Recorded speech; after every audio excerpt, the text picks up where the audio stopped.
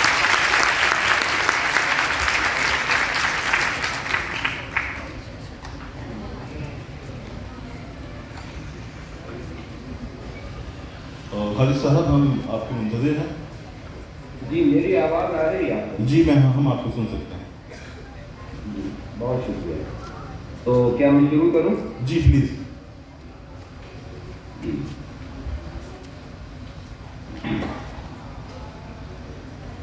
قابل احترام مسجد صدارت، معزز سامعین اور اگر آپ کو ویڈیو پسند آئی ہو تو شیئر کر دیں، لائک کریں، کمنٹس کریں اور سبسکرائب کر دیں. بیل آئیکن کو دبا دیں تاکہ تمام ویڈیو آپ کو ملتی رہیں. اس کے ساتھ ہی خدا حافظ. اپنا بہت زیادہ خیال رکھیے گا.